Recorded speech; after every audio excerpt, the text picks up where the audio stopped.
আজ শয়তান ছাড়া পেয়েছে। জানা গেছে, শয়তান ছাড়া পাওয়ার পর যাওয়ার আগে যাদের কাছে দায়িত্ব বুঝিয়ে দিয়ে গেছেন তাদের কাছ থেকে দায়িত্ব তুলে নিচ্ছেন। এদিকে শয়তান ফিরে আসার পরেও শয়তানের রেখে যাওয়া দায়িত্ব ব্যবসায়ীরা শয়তানের কাছে ফিরিয়ে দিতে অস্বীকার করেন।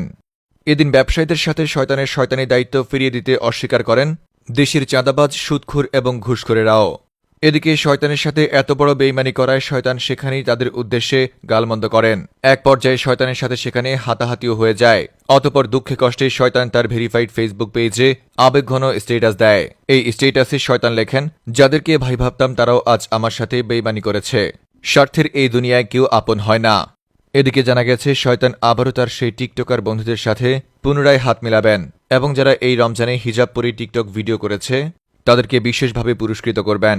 আর জানা গেছে, চাঁদরাতেই শয়তান প্রথমবারের মতো বাচ্চাদের দিয়ে আতশবাজি ফুটানোর মাধ্যমে পুনরায় তার শয়তানি কর্মকাণ্ডের শুভ উদ্বোধন করতে যাচ্ছেন। এছাড়াও কিছু গ্রামের চাচাতো ভাইদেরকে দিয়ে পিকআপ কিংবা ট্রাকে করে জিবিএল বক্স বাজিয়ে এলাকা এলাকা ঘুরাবেন। রমজানের পর ছাড়া পাওয়া শয়তানকে নিয়ে বিস্তারিত দেখুন রিপোর্টার ইবলিস হোসেন শয়তানের রিপোর্টে। শয়তানের সাথে বেইমানি করে বসেছে ব্যবসায়ীরা। ভাবতেই অবাক লাগে, যে শয়তান প্রতিনিয়ত মানুষের সাথে বেইমানি করছে সেই শয়তানের সাথে বেইমানি করে বসেছে ব্যবসায়ীরা। তাহলে শোনা যাক বিস্তারিত ঘটনা। আজ রাতে শয়তান ছাড়া পেয়েছে। ছাড়া পাওয়ার পর শয়তান বন্দী হওয়ার আগে যাদের কাছে তার দায়িত্ব বুঝিয়ে দিয়ে গেছেন, ছাড়া পাওয়ার পর শয়তান তাদের কাছে গিয়ে একে একে দায়িত্ব বুঝে নিচ্ছেন। Hijabi TikToker, hijabi content creator, দ্রুত খতম তারাবি পড়ানো হুজুর কিংবা ৮ টাকা তারাবি পড়ে যারা ডাব চুরি করতে যেত, সবার কাছ থেকে শয়তান এক এক করে দায়িত্ব বুঝে নিয়েছেন। কিন্তু যখনই শয়তান ব্যবসায়ীদের কাছে তার দায়িত্ব বুঝে নিতে গেল, তখনই ঘটে যায় এক চমকপ্রদ ঘটনা। ছাড়া পাওয়ার পর সবার মতো করে শয়তান যখন ব্যবসায়ীদের কাছে গিয়ে তার শয়তানি দায়িত্ব ফিরিয়ে নিতে চেয়েছে, তখন ব্যবসায়ীরা শয়তানকে তার শয়তানি দায়িত্ব ফিরিয়ে দিতে অস্বীকার করেছেন। এমনকি ব্যবসায়ীদের সাথে শয়তানি দায়িত্ব ফিরিয়ে দিতে অস্বীকার করেছেন দেশের চাঁদাবাজ, ঘুষখোর এবং সুদখোরেরাও। এছাড়াও সেই সাথে অস্বীকার করেছেন পরিবহন চালকরাও। ব্যবসায়ী, সুদখোর, ঘুষখোর এবং পরিবহন চালকরা যখন শয়তানের সাথে এত বড় বেইমানি করে বসেছে, তখন শয়তান রেগেমেগে তাদের উদ্দেশ্যে গালমন্দ করা শুরু করে। এক পর্যায়ে শয়তানের সাথে ব্যবসায়ী, চাঁদাবাজ, ঘুষখোর এবং পরিবহন চালকদের সাথে লেগে যায় হাতাহাতি।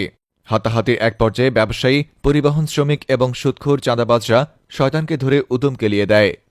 অতঃপর শয়তান দুঃখে কষ্টে তার ভেরিফাইড ফেসবুক পেজে একটা আবেগঘন স্ট্যাটাস দেয়, যেখানে শয়তান লেখে, যাদেরকে ভাই ভাবতাম তারাও আজ আমার সাথে বেইমানি করেছে। স্বার্থের এই দুনিয়ায় কোনো মানুষ কারো আপন হয় না, আর সেই জায়গায় আমি তো শয়তান। এদিকে এক গোপন সংবাদের মাধ্যমে উঠে এসেছে, আজ রাতে নাকি শয়তান এই রমজানে যারা বেস্ট শয়তানি কাজ করেছে তাদেরকে মেরিল বেস্ট শয়তানি পুরস্কার প্রদান করবেন। এই পুরস্কারে অংশগ্রহণ করতে পারবে তারা যারা রমজানে হিজাব পরে টিকটক ভিডিও করেছে এবং যারা ৮ রাকাত তারাবি পড়ে মানুষের ডাব চুরি, নারকেল চুরি সহ এলাকায় চুরি ছোচামি করেছে।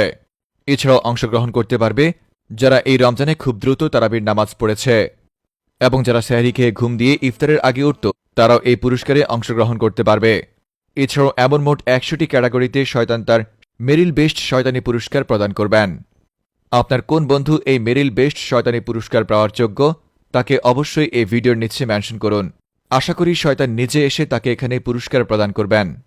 এছাড়াও শয়তান তার পুনরায় শয়তানি কর্মকাণ্ড শুরু করার আগে আজ রাতে বাচ্চাদের দিয়ে আতশবাজি এবং বোম ফুটাবেন এবং চাঁদরা থেকে ঈদের ৩ দিন পর্যন্ত এলাকার চাচাতো ভাইদেরকে পিকআপ কিংবা ট্রাক ভাড়া করে জিবিএল বক্স বাজিয়ে এলাকায় এলাকায় গান বাজাবেন। রিপোর্টার ইবলিস হোসেন শয়তান ফ্রম নিউজ ভাইয়া।